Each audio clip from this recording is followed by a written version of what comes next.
I will retire at the right time. Convey the resignation of Vice President of India, Shri Jagdeep Dhankar, under Article 67A of the Constitution with immediate effect. किसानों की आवाज उठाने वाले थे। ये संसदीय इतिहास का काला दिन है। कुछ तो राज है जिसकी पर्दादारी है। क्या कारण है कि उपराष्ट्रपति जैसे महान व्यक्ति को भी इस्तीफा देने का पड़ सकता है? कुछ ना कुछ हो रहा है, जल्दी पता चलेगा। बहुत कुछ हो सकता है ना सितंबर महीने में, आप देखिए ना। तो somebody is resting, आप उस पर भी आप राजनीति कर रहे हैं, मतलब हद हो गई। राजनीति का लेवल दिन ब दिन नीचे गिरता जा रहा है।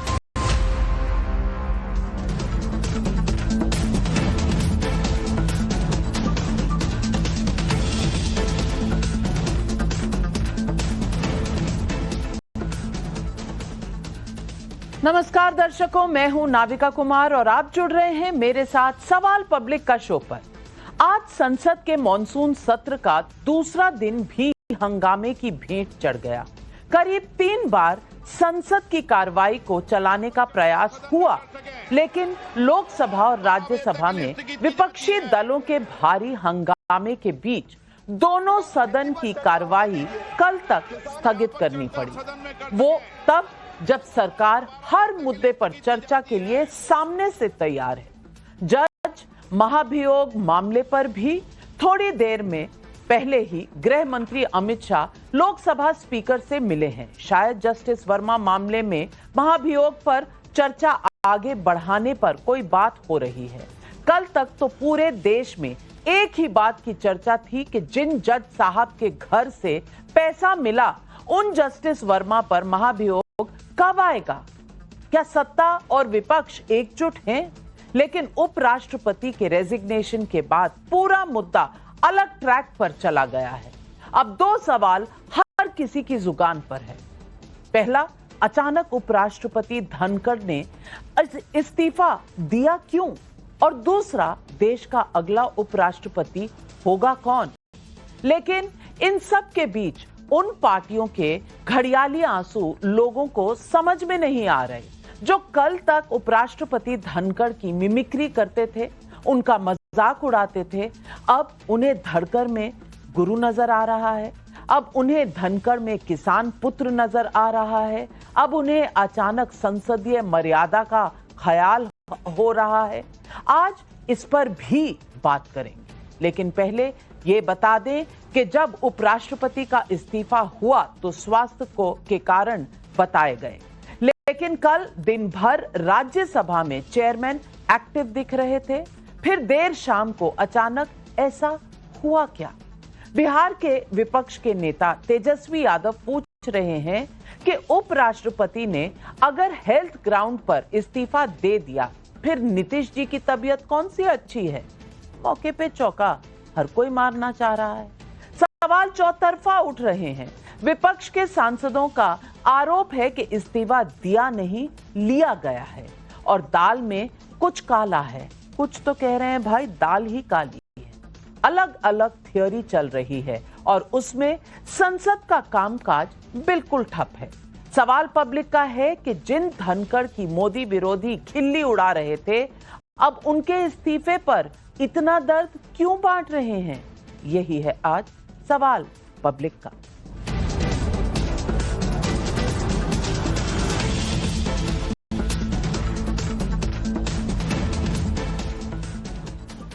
मॉनसून सत्र के पहले दिन से सरकार कह रही है कि आओ चर्चा करें। ऑपरेशन सिंदूर पर भी चर्चा के लिए सरकार तैयार है। वोटर रिवीजन, इंटेंसिव रिवीजन पर भी चर्चा के लिए सरकार तैयार है। बाकी हर वो मुद्दा जो जनहित में है उस पर चर्चा के लिए सरकार तैयार है। कल सुबह नवनिर्वाचित और मनोनीत सांसदों को शपथ दिलाने के बाद ये लगने लगा कि चर्चा होगी भी। दोपहर में विपक्षी सांसदों की ओर से राज्यसभा में साइन किया गया महाभियोग प्रस्ताव सभापति ने स्वीकार किया, लेकिन कहा यह जा रहा है कि सरकार से बिना परामर्श किए कल राज्यसभा सभापति ने बीएसी यानी बिजनेस एडवाइजरी कमेटी की बैठक बुलाई। उसमें विपक्ष के सांसद तो शामिल हुए, लेकिन सरकार की तरफ से कोई नहीं गया।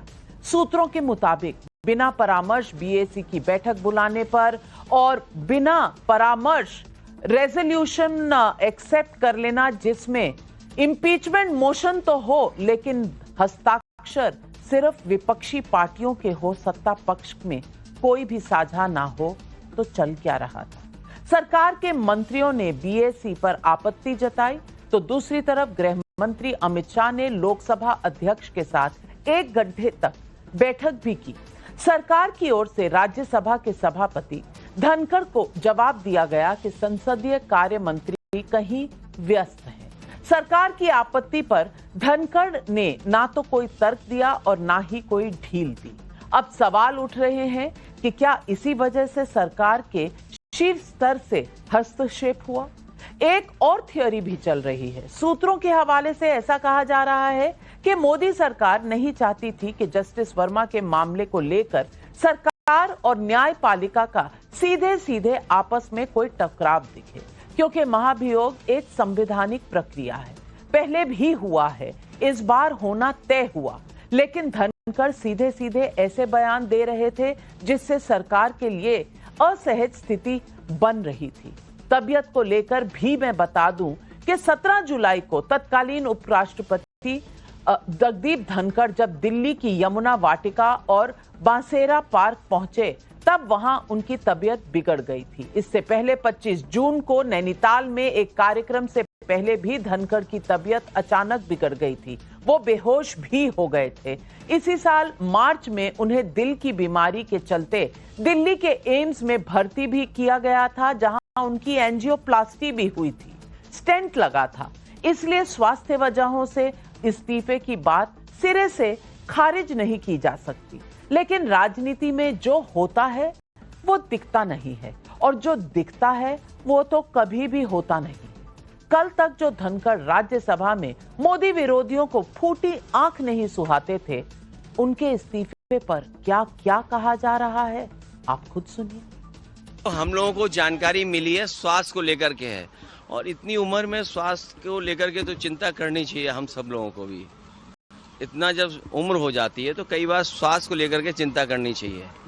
तो इम्पीचमेंट की जो बात नहीं है, जो हम लोग जो जानते हैं ये मानते हैं कि धनखड़ साहब केवल जस्टिस वर्मा की बात नहीं, एक जस्टिस और हैं जिनके बारे में वो चाहते उन पर भी कार्रवाई हो। न्यायालय के जो जिन लोग न्याय के आश्रय में जाते हैं और वहां अगर भ्रष्टाचार होगा तो वो एक चाहते थे, एक नाम और वो चाहते थे। तो ये सब एक मैं समझता रिफ्ट की एक वजह हो सकता है। Before Bihar elections maybe the BJP government wanted to get rid of him. स्वास्थ्य का खराब हो सकता तो एम्स जैसे बहुत ही बढ़िया हॉस्पिटल है, इसका इलाज हम करवा देंगे। और ऐसी कौन सी बड़ी स्वास्थ्य की मुद्दा है उपराष्ट्रपति का?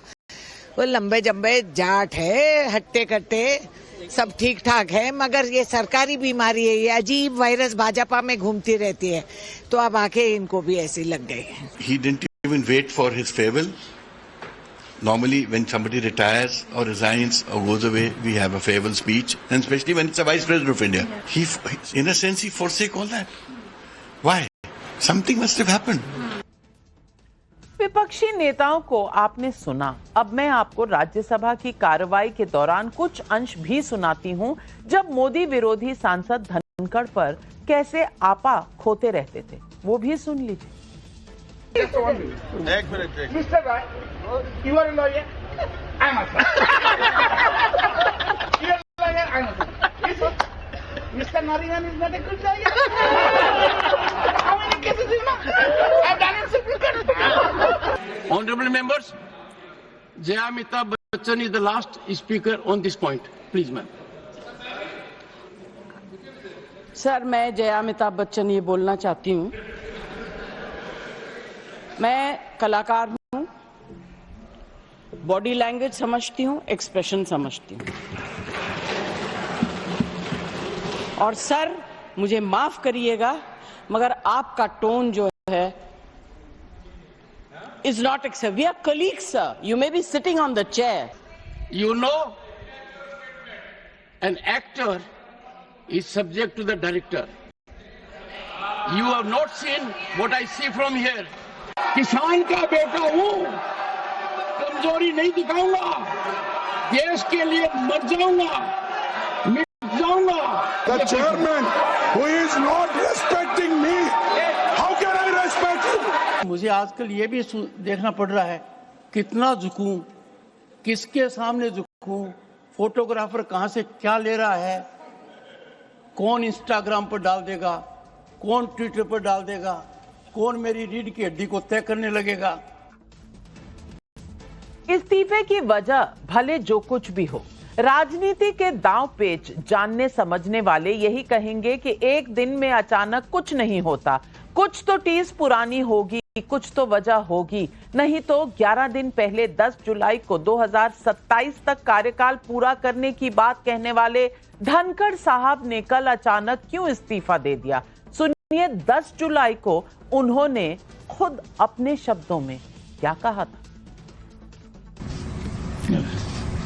Please, no, you may retire.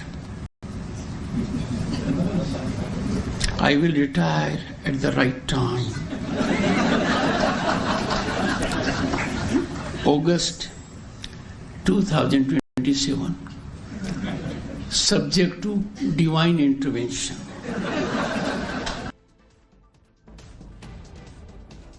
दो साल पहले प्रधानमंत्री मोदी ने इस पूरे मामले में लिखा है कि श्री जगदीप धनखड़ जी को भारत के उपराष्ट्रपति सहित कई भूमिकाओं में देश की सेवा करने का अवसर मिला है। मैं उनके उत्तम स्वास्थ्य की कामना करता हूं। धनखड़ का इस्तीफा स्वीकार हो गया है। अब अगला उपराष्ट्रपति कौन बनेगा, किन नामों की चर्चा जोर शोर से चल रही है, वो भी आपको बताऊंगी, लेकिन पहले समझाना जरूरी है ऐसे मामले में संविधान में क्या प्रावधान है। संविधान में 68(2) धारा में जिक्र है कि ऐसी स्थिति में उपराष्ट्रपति का चुनाव जल्द से जल्द कराना होगा। हालांकि संविधान में कोई समय सीमा तय नहीं है। साथ ही नए उपराष्ट्रपति का कार्यकाल 5 साल का होगा, यानी कि रिमेनिंग टाइम पीरियड का नहीं, पूरे 5 साल का। तब तक मौजूदा उपसभापति कार्यवाहक सभापति रहेंगे। नए उपराष्ट्रपति को लेकर अटकलों का बाजार गर्म है। इस बीच राज्यसभा के उपसभापति हरिवंश नारायण सिंह ने राष्ट्रपति द्रौपदी मुर्मू से मुलाकात भी की है। सोशल मीडिया में उपराष्ट्रपति को लेकर जिन नामों की चर्चा जोरों शोरों से चल रही है, उसमें उनका भी नाम शामिल है। हरिवंश नारायण सिंह का बल्कि नाम टॉप पर है। हरिवंश भले ही जेडीयू के सांसद है, लेकिन 2020 से राज्यसभा के उपसभापति पद पर कार्यरत है और सरकार के विश्वास प्राप्त है। इसके अलावा कांग्रेस के सांसद शशि थरूर का नाम भी सोशल मीडिया पर चर्चित है। थरूर कई मौकों पर पार्टी लाइन से हटकर मोदी सरकार की तारीफ करते रहे हैं। इसी तरह बिहार के राज्यपाल आरिफ मोहम्मद खान का नाम भी चल रहा है। आरिफ मोहम्मद खान की छवि एक लिबरल मुस्लिम की रही है। वो एक चर्चित और मुखर राजनेता के रूप में जाने जाते हैं। वर्तमान में जम्मू कश्मीर के उपराज्यपाल मनोज सिन्हा का नाम भी सामने आ रहा है। मनोज सिन्हा पीएम मोदी के बेहद भरोसेमंद और विश्वास पात्र माने जाते हैं। खास बात यह है कि मनोज सिन्हा का जम्मू कश्मीर के उपराज्यपाल पद का कार्यकाल 6 अगस्त 2025 को खत्म भी हो रहा है। इस दौर में नीतीश कुमार के नाम की भी चर्चा है। ये सब चर्चा है। सरकार या बीजेपी के स्तर पर अभी किसी ने कोई नाम पर मुहर दी नहीं है। तो ऐसे में सवाल है पब्लिक का। सवाल नंबर 1, संसद में सरकार सभी मुद्दों पर चर्चा को तैयार, तो विपक्ष क्यों भाग रहा है। सवाल नंबर 2, कल तक मोदी विरोधियों के लिए जो धनखड़ पक्षपाती थे, वो अचानक गुरु कैसे बन गए।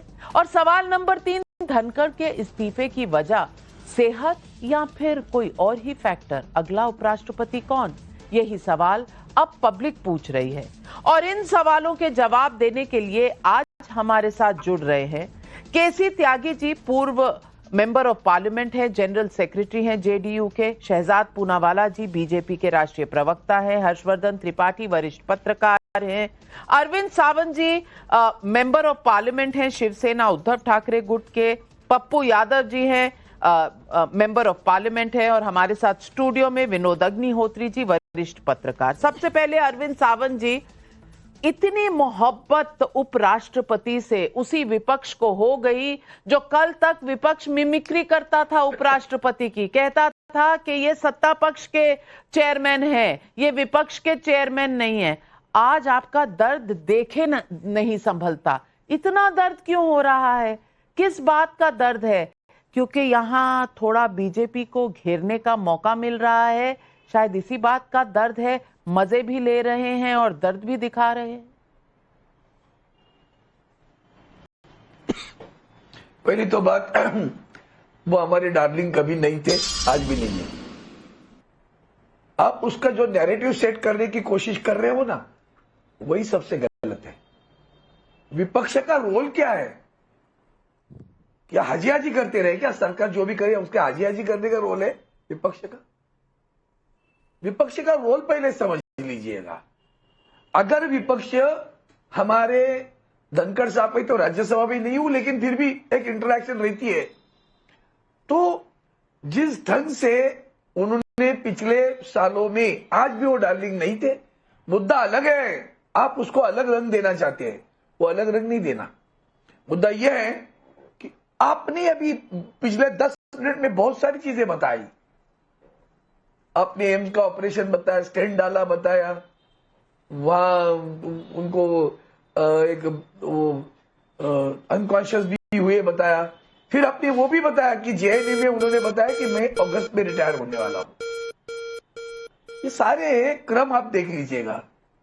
जो इंसान धाकड़ करके वैसे ही काम करते थे, वो आज भी परवाह नहीं करते थे, कभी प्यारे मेरे नहीं हुए। आज भारतीय जनता पार्टी को मिर्ची लगी है।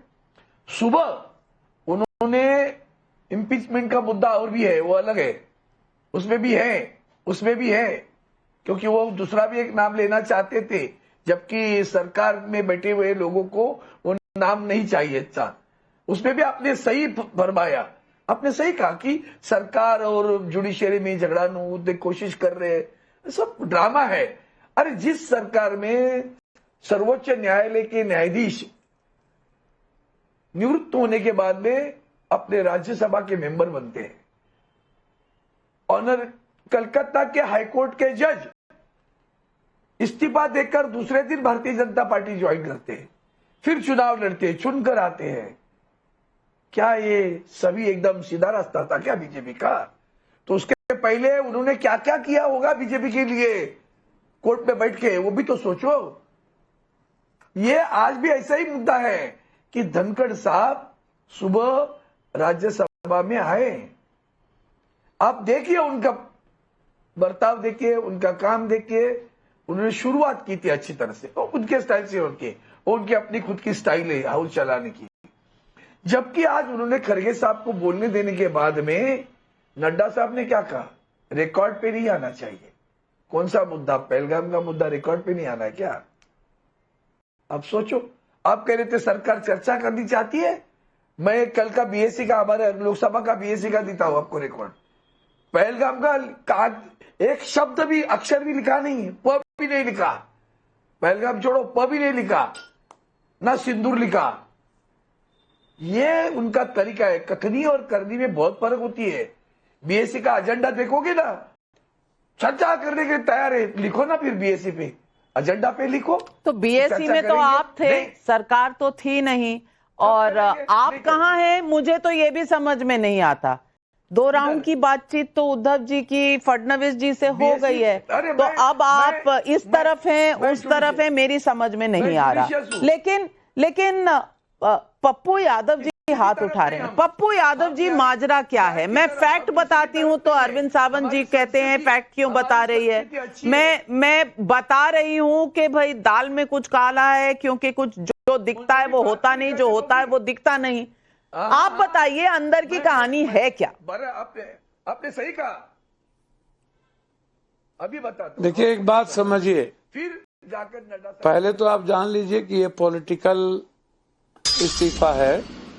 स्वास्थ्य, जब ये स्वास्थ्य इनका खराब था, जिस वक्त इन्होंने इस्तीफा नहीं दिया, ना इन्होंने इस्तीफा लिया। दूसरी चीज, इस्तीफा फर्स्ट दिन जब ये संचालित कर रहे थे हाउस को, और जेपी नड्डा जी ने नथिंग गो एंड रिकॉर्ड, आई से मैं कह रहा हूं कि कुछ भी रिकॉर्ड में नहीं जाएगा उनका वो वर्डिक्ट। बीएससी में सरकार भी होती है, विपक्ष ही नहीं होता है। 4:30 बजे उनका नहीं आना ये एक अलग पार्ट है। 1 महीने के बाद भी ये इस्तीफा दे सकते थे। आप बार बार कहते हो कि धनखड़ जी से इतना प्रेम क्यों बढ़ गया। धनखड़ जी तो सर्वोच्च न्यायालय के बारे में भी उन्होंने अपना विस्तृत मंतव्य दिया है।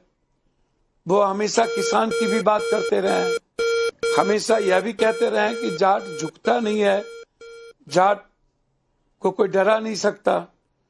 तो धनखड़ जी सिर्फ 2014 के बाद ही भारत है ये भी कहा, तो किसान की भी बात कही है। धनखड़ जी को आप उपराष्ट्रपति के तौर पे और बीजेपी के तौर पे मत देखिए, आप उसको इस रूप में देखिए कि आप 2 जज पर ला करके रुक दिए, एक वर्मा जी और एक जो चर्चा हमारे मित्र ने अरविंद जी ने नहीं की कि धनखड़ जी एक और ऐसे जजेज हैं, जज तो कई हैं लेकिन जिनके बारे में उनकी कंप्लीट रूप से राय थी कि इन पर भी इम्पीचमेंट मोशन आना चाहिए। वो भी उनका विवाद चल रहा था, कोई नई विवाद नहीं है।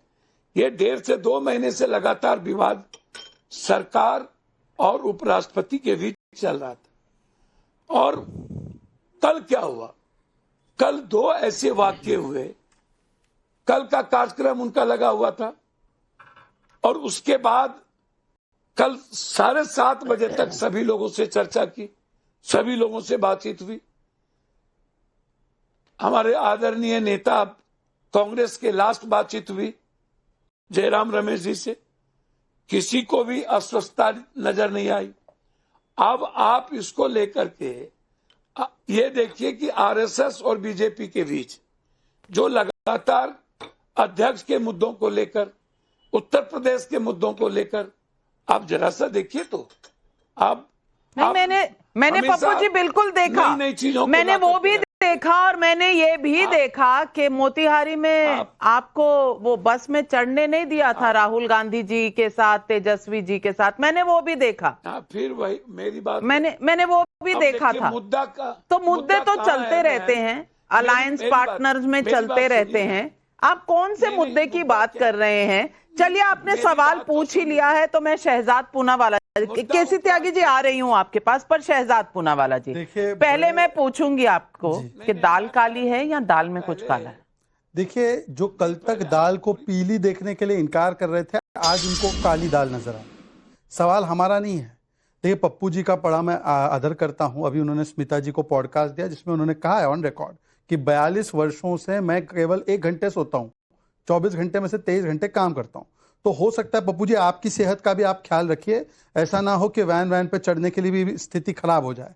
हम किसी की भी सेहत पे सियासत नहीं करना चाहते। देखिए ना, कल तक जो सूत्र को मूत्र बुला रहे थे, सुनिए ना पप्पू जी, सुनना भी तो पड़ेगा ना। ये 1 साइडेड तो है नहीं, पॉडकास्ट नहीं चल रहा ना, डिबेट है, नाविका जी का डिबेट है सर, ये पॉडकास्ट नहीं है सर, थोड़ा सुनना पड़ेगा। पप्पू जी आदत खराब है, उनकी आवाज नहीं है। हाँ, देखिए ऐसा है कि जो कल तक सूत्र को मूत्र बुला रहे थे, आज सेहत का हवाला दिया है उपराष्ट्रपति ने और टाइम्स नाउ ने दिखाया है। केवल आपने वो जो एलजी साहब के साथ इवेंट था उसका नहीं, एम्स में भी भर्ती हुए, उससे पहले उत्तराखंड में भी उनकी सेहत खराब हुई, उससे पहले भी 2-3 ऐसी घटनाएं हुई। उस पर भरोसा नहीं करना है, भरोसा किस पर करना है? अभी सूत्र पर भरोसा करना है। देखिए कैसे कन्वीनियंट। अच्छा, दूसरा, Navika ji, don't take it otherwise, Saiyaara movie चल रही है, सैयारा मूवी में बहुत सारे थिएटर में जिसको बोलते हैं छोटे बच्चे निब्बा निब्बी, वो रोने लगे हैं। वैसे ही ये राजनीतिक निब्बा निब्बी है। कल तक ये क्या बोल रहे थे जगदीप धनखड़ जी के बारे में? डेरिक ओब्रायन तुम बायस्ड हो, जया बच्चन उंगली दिखाकर चली गई, कल्याण बैनर्जी बॉडी शेम किया, नो कॉन्फिडेंस मोशन लाया, 24 में आसन छोड़ने के लिए कहा और जयराम रमेश हंस रहे थे उन पर। खड़गे जी ने बोला कि ये मोस्ट बायस्ड है और आरएसएस के एकलव्य बोलकर इन्होंने पार्लियामेंट की सैंक्टिटी खराब कर दी। और ममता बनर्जी जब वो गवर्नर थी तब उन्होंने, ममता बनर्जी ने बेसिक प्रोटोकॉल फॉलो नहीं किया। आज वो सब सैयारे के कपल की तरह है, आंसू नहीं उनके रुक रहे। भाई तो वोट कर देते ना जगदीप धनखड़ के लिए 2022 में। किसके लिए वोट किया था? मार्गरेट आल्वा के लिए। अच्छा, उसके बाद कौन लाया था नो कॉन्फिडेंस मोशन? और उसके बाद मुझे बताइए कि आप इतने ही समर्थन में थे तो पप्पू जी आप बताइए ना, आपने क्या स्टैंड लिया था जब राहुल गांधी जी रिकॉर्ड कर रहे थे, वीडियो बना रहे थे जगदीप धनखड़ जी के पोस्टर और बॉडी शेमिंग का? इसीलिए मैं इनकी बातों में नहीं जाना चाहता। आखिरी बात रेणुका चौधरी ने बोली कि उनकी सेहत को हम ठीक कर दे। आप सोनिया जी की सेहत को ठीक कर दो, आप लालू जी की सेहत को ठीक कर दो भाई। देखिए ऐसा है, देखिए तेजस्वी जी का भी आपने कमेंट दिखा है, मैं कभी नहीं बोलता। तेजस्वी जी और पप्पू जी मेरी बात से एग्री करेंगे, तेजस्वी के ऊपर बोल रहा हूं। तेजस्वी जी बताएं कि पिताजी सेहत का बोलकर बेल पर आए और अब वो अध्यक्ष बन गए। पप्पू जी आप बताइए, सेहत का बहाना बनाना कौन करता है, किसके चरित्र में मुझे नहीं पता, पर कम से कम मैं एक किसान समाज से आने वाले उपराष्ट्रपति पर यह आरोप नहीं सहन कर सकता। अब शहजाद पूनावाला जी, आप चाहते हैं कि दुनिया आपकी बातों को मान ले। केसी त्यागी जी पूछूंगी कि माना जा सकता है कि नहीं, क्योंकि सेहत रविवार और सोमवार के बीच में इतना खराब कैसे हो गई। और मैं कुछ ब्रेकिंग न्यूज भी बताना चाहती हूं, और आज मैं ये बता दूं कि कल का दिन जो था, सोमवार का जो दिन था, सुबह 12:30 बजे एक बीएसी हुई, बिजनेस एडवाइजरी कमिटी, और उस वक्त धनखड़ जी ने दूसरी 4:30 बजे बुलाई।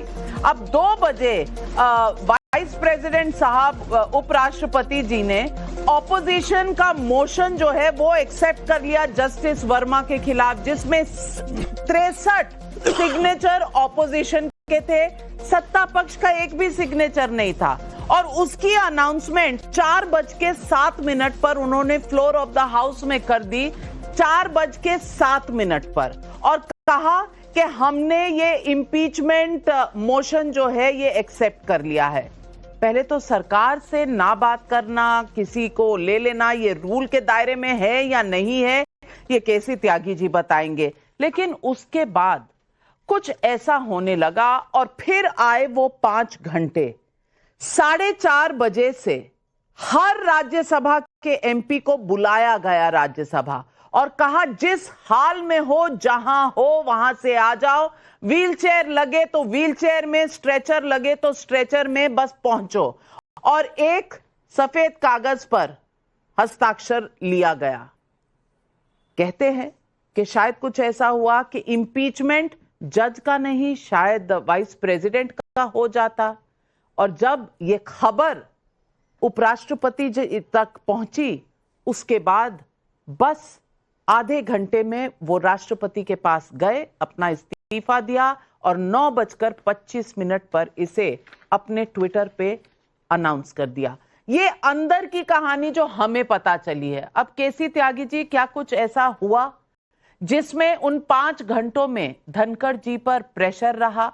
क्या उन्होंने सरकार की बातों को अनदेखा, अनसुना कर दिया, इसीलिए सरकार के मंत्री 4:30 बजे की बैठक में नहीं पहुंचे?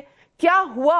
और क्या जो हुआ वो सामान्य सेहत है या फिर बात कुछ और है?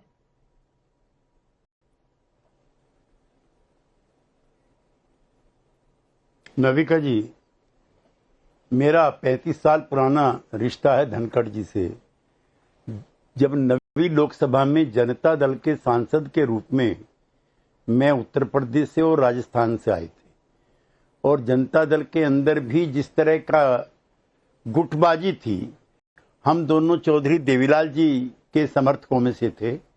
उस नाते भी मेरा इनसे काफ़ी करीबीपन था।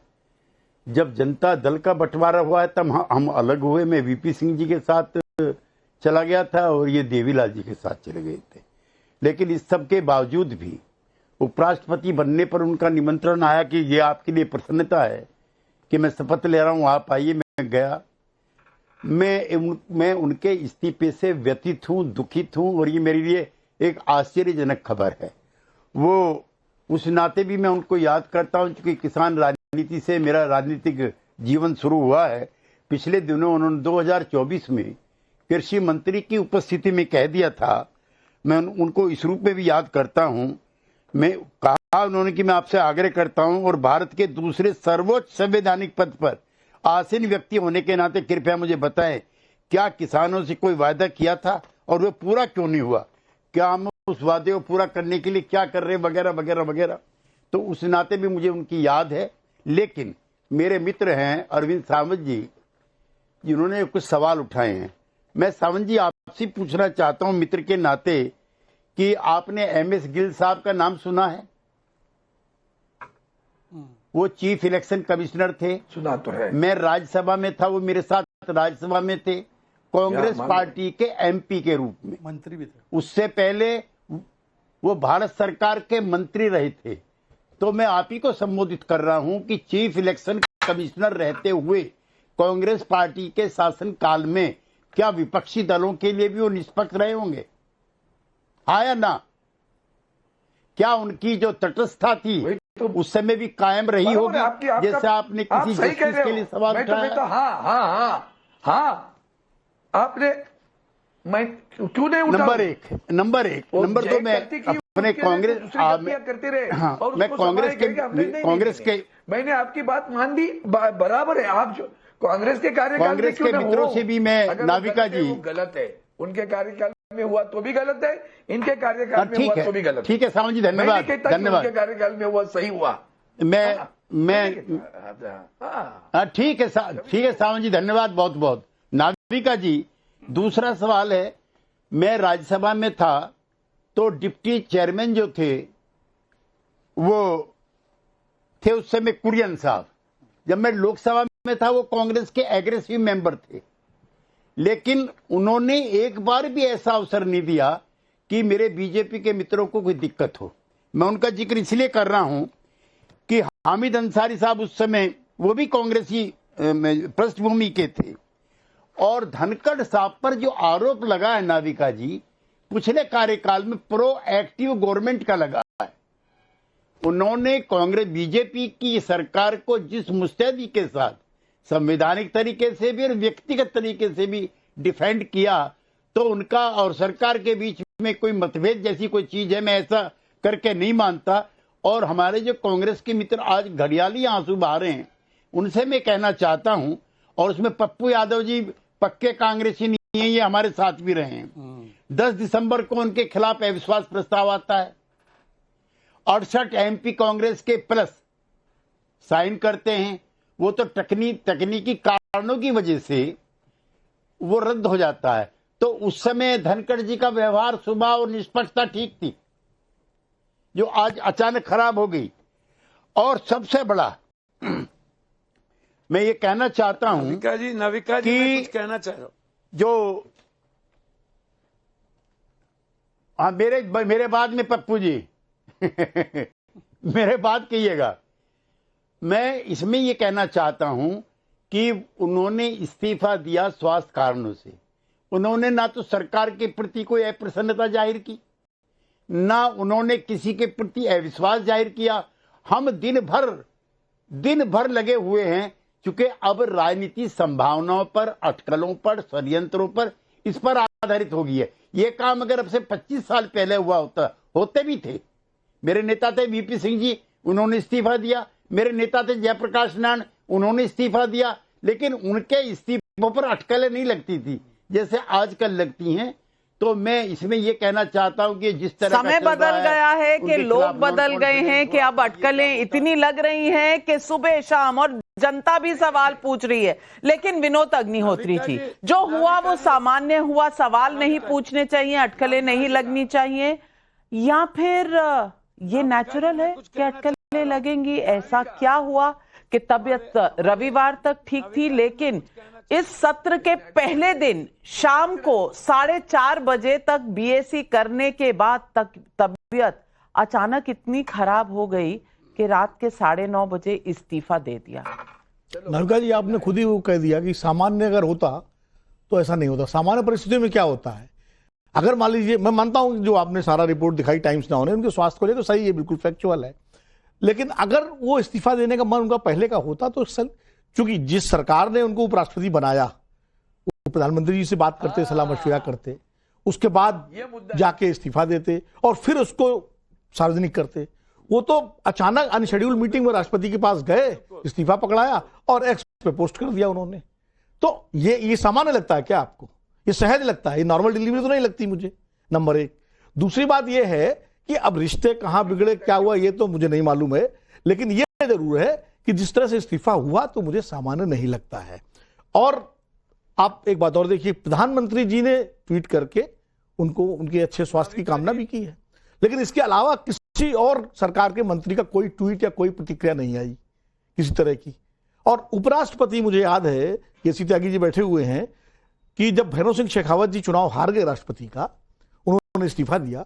इस्तीफा देने के बाद उनका जो फेयरवेल हुआ था राज्यसभा में, कितना शानदार फेयरवेल हुआ था, क्या शानदार स्पीच हुई थी, और अबव द पार्टी लाइन सब ने उनकी सराहना की थी। तो ऐसे ही फेयरवेल होता है। तो अगर धनखड़ जी ने पहले सोचा होगा इस्तीफे का, तो सब बात करते सरकार से, सामान्य तरीके से इस्तीफा देते, उनका फेयरवेल पार्टी होती, सब कुछ होता। लेकिन ऐसे में ये सामान्य तो नहीं है। नंबर एक, त्यागी जी अभी बात कर रहे थे उनकी, क्या कहते हैं, हमारे वरिष्ठ हैं एमएस गिल की। त्यागी जी, आप टीएन चतुर्वेदी का नाम लेना भूल गए, आपको लेना चाहिए था। वो भी सीएजी थे इस देश के, और उन्होंने बोफोर्स की रिपोर्ट दी थी। तो इस तरह की चीजें राजनीतिक दल करते रहे हैं, वो चाहे कांग्रेस हो और चाहे बीजेपी हो। विनोद राय का लेकिन यहाँ पर भी तो अलग अलग तरह का बिहेवियर है। अरविंद सावंत जी अब कांग्रेस के साथ बैठे हुए हैं, उनके साथ अलायंस में हैं, उनसे कभी ये सवाल पूछा जो आज बीजेपी से पूछ रहे हैं? ये भी तो एक जनता सवाल। ये राजनीतिक, यही राजनीतिक अवसरवाद है। जिस शशि थरूर की 50 करोड़ की गर्लफ्रेंड थी और जिनका इस्तीफा लिया गया था, आज वो बड़े प्यारे लगते हैं बीजेपी के लोगों को। जिनका इस्तीफा लिया गया था आईपीएल को लेकर, क्या था ये, उस हम लोगों के सामने है। तो राजनीति में इस तरह का अवसरवाद चलता है। तर्कश में तीर तो बहुत है, और हर्षवर्धन त्रिपाठी जी तर्कश में तीर इतने हैं कि दोनों तरफ से चलाते रहिए, कभी खत्म नहीं होंगे। और यही जनता की प्रॉब्लम है। जनता पूछ रही है। महेंद्र हरित का कैथल हरियाणा से सवाल है, उपराष्ट्रपति का त्यागपत्र देना यानी दाल में कुछ तो काला है। यदि खराब स्वास्थ्य कारण है तो त्यागपत्र संसद अधिवेशन के पहले दिन ही क्यों, कुछ दिन पहले या फिर अधिवेशन के बाद क्यों नहीं? मंजुला अवस्थी का नोएडा यूपी से सवाल है। आज जो विपक्ष घड़ियाली आंसू बहा रहा है, संसद में जब धनखड़ के खिलाफ अविश्वास प्रस्ताव लाए तब संसद की मर्यादा कहां चली गई थी? राम कुमार शर्मा करनाल से पूछ रहे हैं। हरियाणा से बहुत सवाल आ रहे हैं। विपक्ष की राजनीति भी गिरगिट की तरह रंग बदलती है, तभी उपराष्ट्रपति जी के त्याग पत्र पर हंगामा कर रहे हैं। संजय मिश्रा भदोही उत्तर प्रदेश से पूछ रहे, आज धनखड़ जी उस विपक्ष के लिए महान हो गए जो उनके अपमान का एक मौका नहीं छोड़ता था। क्या विपक्ष का चेहरा सामने नहीं आ गया? अब हर्षवर्धन त्रिपाठी जी, आप ही बताएं कि चल क्या रहा है। देखिए नविका जी, आप सवाल पब्लिक का शो है, और सच बात यह है कि हम लोग विंडो में कटे हुए हैं, आपके साथ टीवी पर बहस कर रहे हैं, लेकिन जनता आप सब जानती है। अब यही वजह है कि विपक्ष को भी जरा सोचना चाहिए कि अपना कौन सा तरीका करे, और सरकार को भी ये सोचना होगा। प्रधानमंत्री नरेंद्र मोदी की वो पोस्ट बताती है कि जगदीप धनखड़ जी से प्रधानमंत्री नरेंद्र मोदी कितने असहज और कितने रुष्ट हैं, कितने नाराज। ठीक है, पार्टी के तौर पर भारतीय जनता पार्टी उसको डिफेंड करेगी, लेकिन मुझे एक उम्मीद रहती है हर डिबेट में, क्योंकि त्यागी जी का मैं बहुत सम्मान करता हूं, क्योंकि इन्होंने सब रंग देखे हैं तो हर रंग दिखा देते हैं, आईना बन जाते हैं। लेकिन आज इन्होंने बचाव करने की कोशिश की है, ठीक नहीं है। त्यागी जी, धनखड़ जी सरकार को असहज कर रहे थे, त्याग पत्र देना पड़ा। कॉन्स्टिट्यूशनल पोस्ट पर बैठकर पॉलिटिकल एक्टिविज्म, जो गवर्नर से वाइस प्रेसिडेंट होते हुए जो एलिवेशन होता है, उसको रोकना चाहिए था। और फिर मैं कह रहा हूं, विपक्ष को भी सोचना पड़ेगा। आप कॉन्स्टिट्यूशनल पोस्ट पर मुद्दों पर जब सवाल खड़ा करते हैं तो देश आपके साथ आता है। ये तो हो ही नहीं सकता। लोग कहते हैं पार्टीजन पॉलिटिक्स, निष्पक्ष नहीं होता है कोई भाई। पार्टी ही चुनाव लड़ाती है, पार्टी ही राष्ट्रपति, उपराष्ट्रपति और गवर्नर बनाती है, तो ये निष्पक्ष वाला ये नहीं करना चाहिए। लेकिन क्या कॉन्स्टिट्यूशनल ड्यूटीज के वक्त वो विद इन लिमिट्स रहे?